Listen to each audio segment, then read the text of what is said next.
Bon, ils ont numéro pour cette émission, mais ils ont deuxième partie, on a la qui n'a pas la pour YouTube. Et puis bon, j'ai pas voulu assez que décaler à ma casse. Moi, je me suis dit, bon, il y a, pour expliquer bien, suite, il y a ma solo dans l'objet la à YouTube. Parce que degré oyo ba appel nazali kozoa. C'est comme si naïba na ite na Kinshasa naïba ni sika. Bandeko ya YouTube na bandeko boza kolanda ngai. Le travail scientifique et c'est piraté. Parce que si on a piraté le travail scientifique, lobby mutumo ya contredire nga alors qu'il a lobby ba fausseté. Bon, faites un effort de supporter ma vérité. Et puis un coach ne ment pas. Moi je fais le coaching, le mentorat. Et puis nous avons boyé. Nous avons expliqué dans l'édition du Bosso que Moussala coach, ezali Moussala ya ko présenter yo na ba plus beau jour ya vie na yo sur terre. Moussala coach ezali Moussala ya na commission na niveau que oyo ka plaisir ya ko vivre vie na yo. Moussala ya coach ezali Moussala ya ko rentabiliser mutu na yo, ya ko rentabiliser beauté na yo, ya ko rentabiliser voix na yo et puis ya ko rentabiliser peut-être accoutrement na yo, toute taille na yo. Sur les mannequins. Moussala ya coach ezali ko orienter par entreprise. Par entreprise mususu et ko yeba ndenge na ko battre sur le plan communicationnel, sur le plan marketing, ba classe au biso to sali yango wana. Et yango ne to lobito partager na bino na YouTube. Pas autre chose. On n'invente pas la roue. Ba to makasi to ba to mayele o ba yebi musala ko lekanga ba belle na monde. Mais mingi pe baza ba égoïste.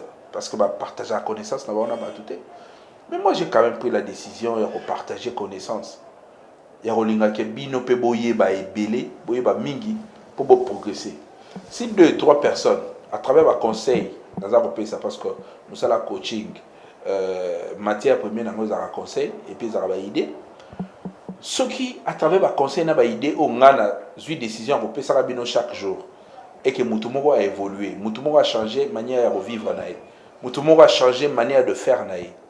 C'est quelque chose. Moi, je ne veux pas que l'on continue à faire la télé comme si tu avais dans l'année 64. Tant que la TV bimay, c'est kana Kinshasa.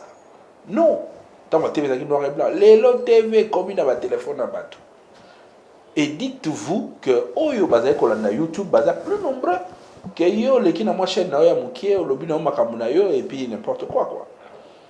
Donc nazana intention ya ko diminuer mutute neto bana Kinshasa to ya ko fula pe mutute mais intention nanga eza ko rétablir la vérité et puis ko sala ba makambo oyo bozali na besoin vraiment réellement ya ko yoka ko loba vérité par rapport ya évolution ya nouvelle technologie parce que tant que nouvelle technologie bandaka eza na bato oyo balela biso mbongo.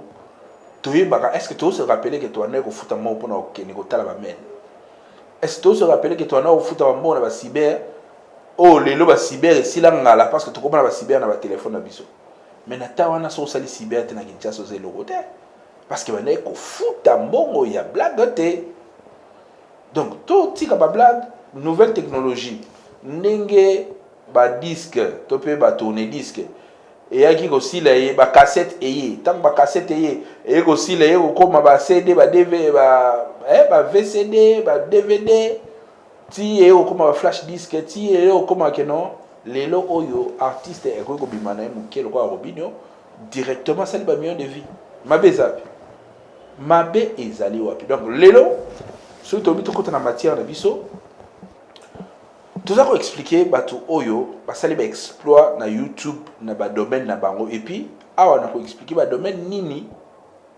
bato bazar distrait na ba domaine wana ba yeba ke domaine na bango eza na mbongo.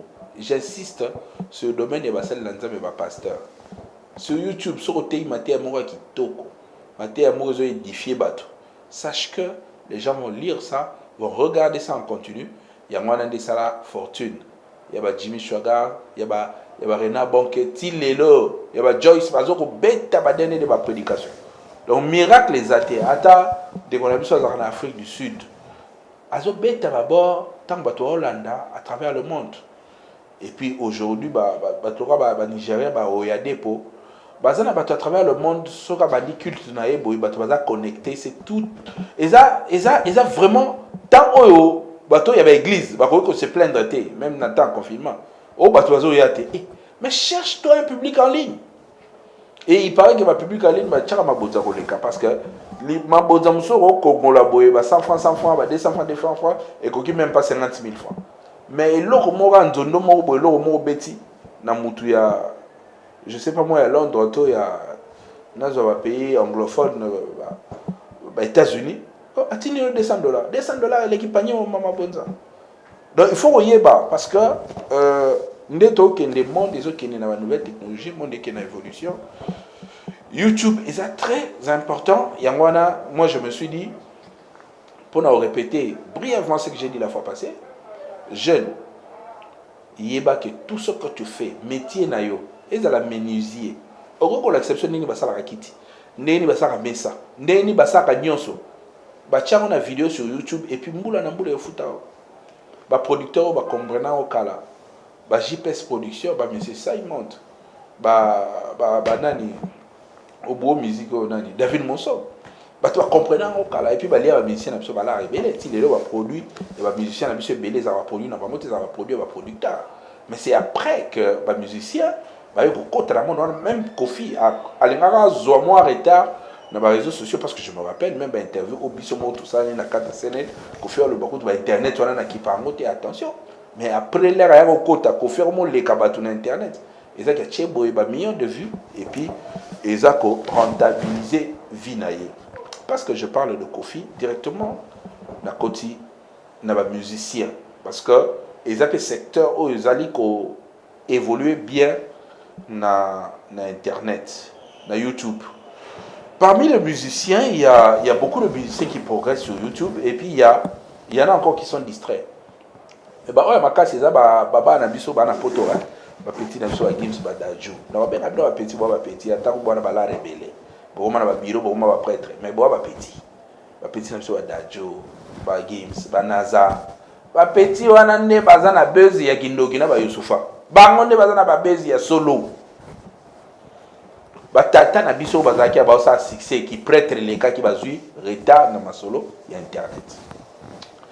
Vous pouvez vous rendre compte que quelqu'un comme Maître Gims, si le 30 juin au Théâtre Koleka, Azan a plus de 8 millions 710 000 abonnés.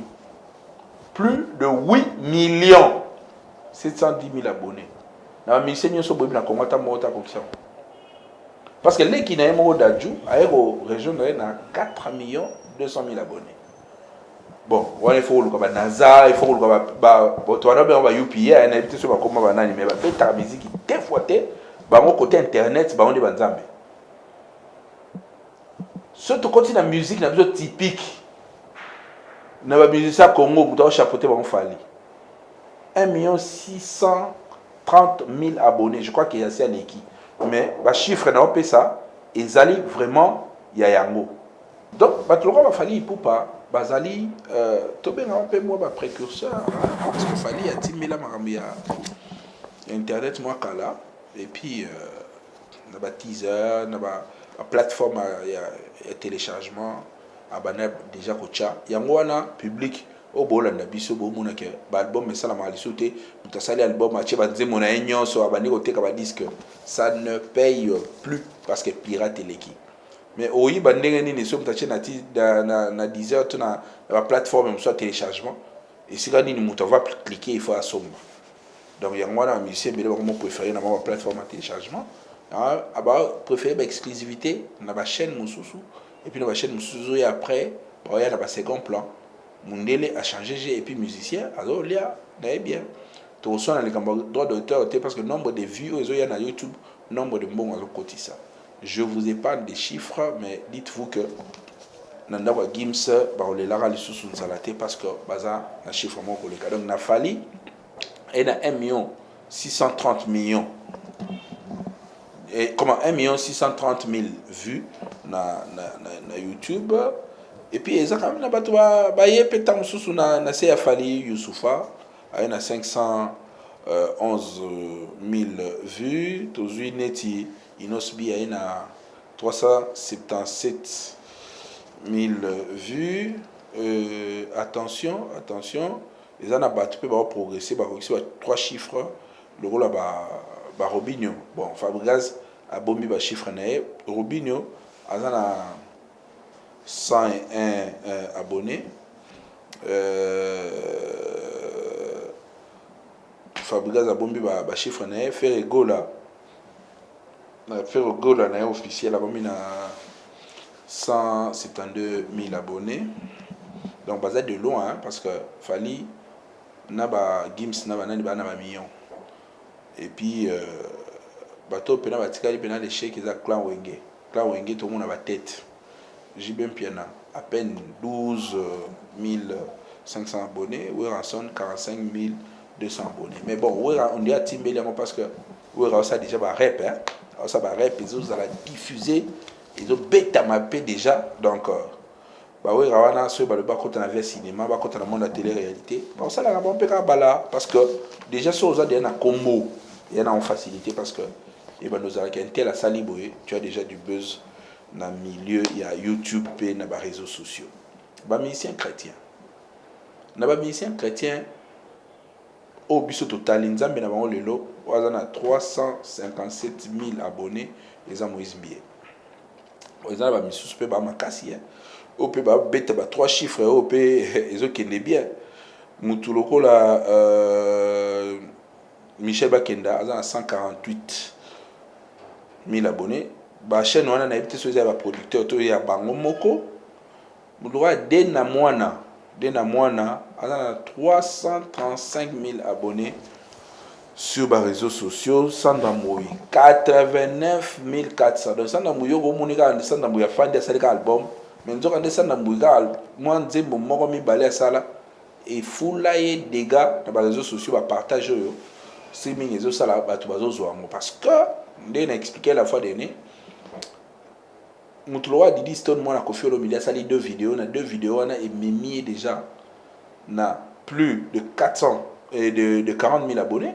Et puis, la vidéo ils en a plus de 100 et quelques mille vues. Donc, quand on a commandé un million, tu comprends les la génération na bango, parce que la génération na bango, na master, âge na bango, oh bah s'inspirer na yep et puis vie na bango ils ont qui est normal.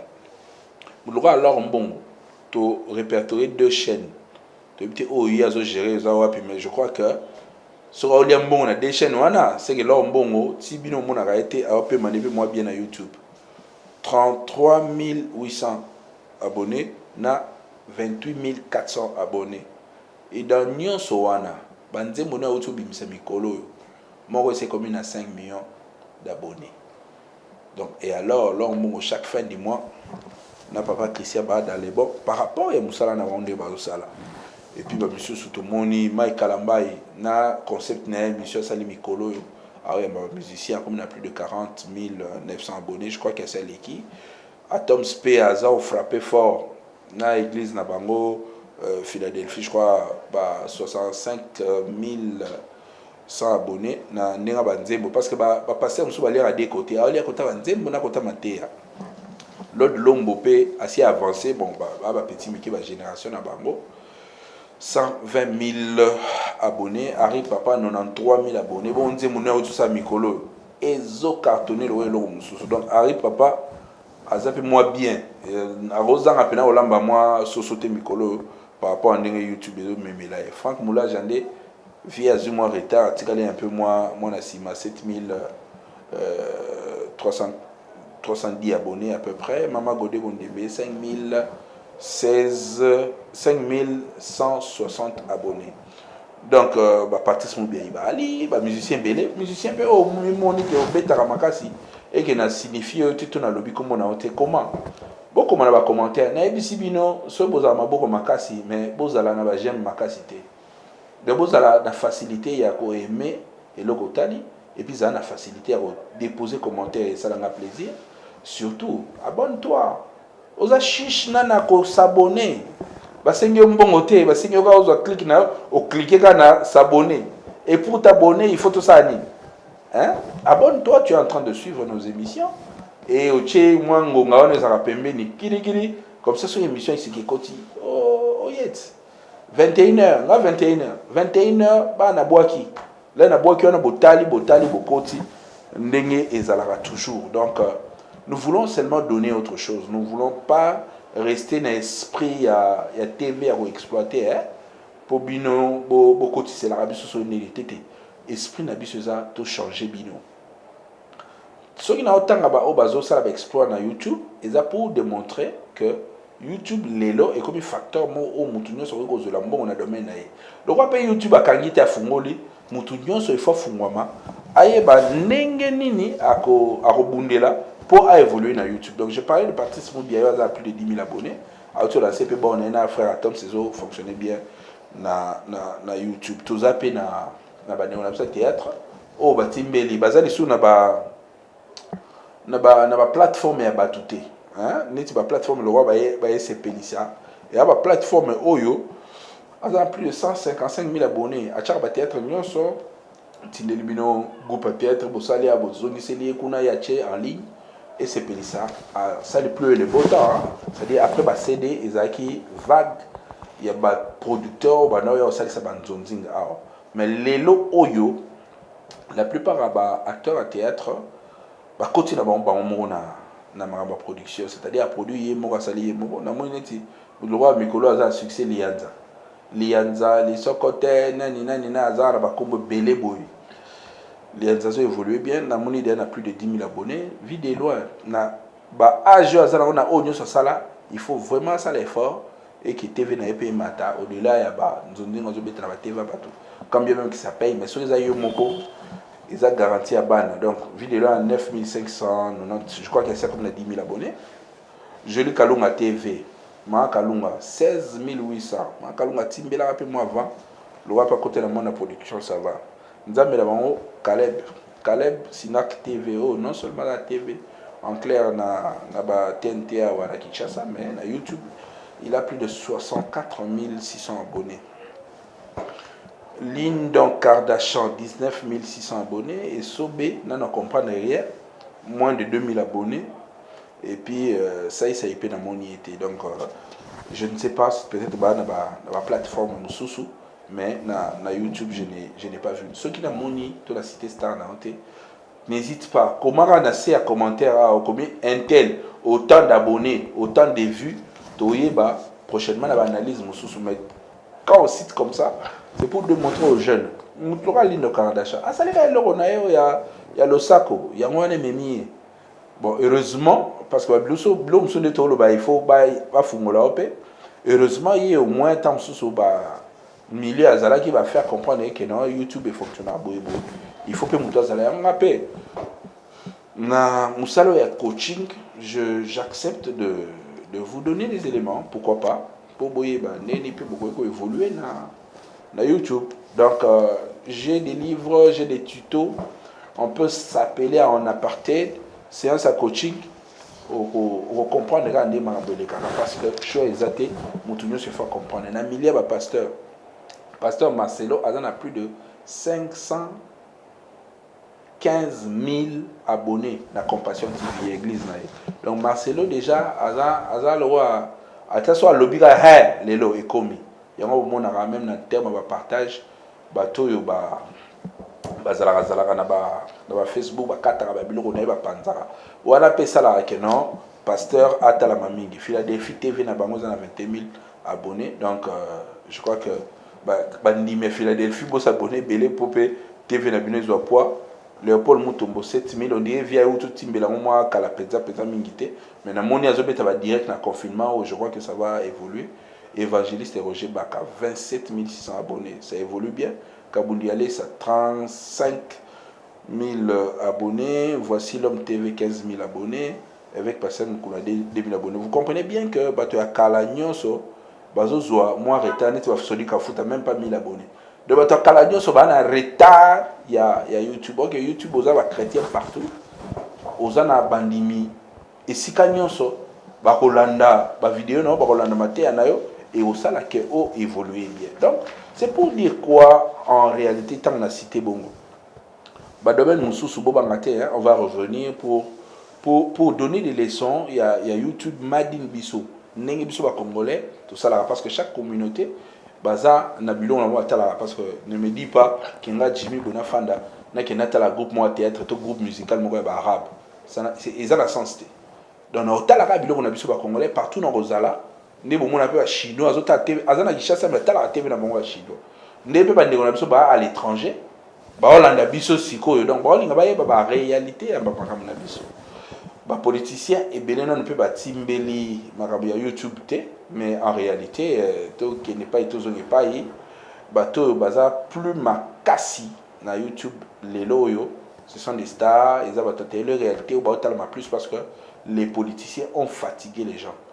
Donc politique tellement que politiquement correct et là les monde trop bah tu belé bah là il poni mais les gens bah lingi les sous bah politiciens té bah tu bah lingi bah tu bah ça au moins makamo en réalité bah tala bah vie na bon en réalité et puis bah au mitika wana il y a moi mon États-Unis les lots Donald Trump président to qui peut Kanye West ou bah les Kardashian à lingi à postuler voilà mieux c'est bah vertige avec Instagram na bah YouTube parce que télé réalité nous tindia le bah que non déjà nombre bateau na na bango il y a bah millions sur la bois qui n'a rien sentiment peut encore voter nga.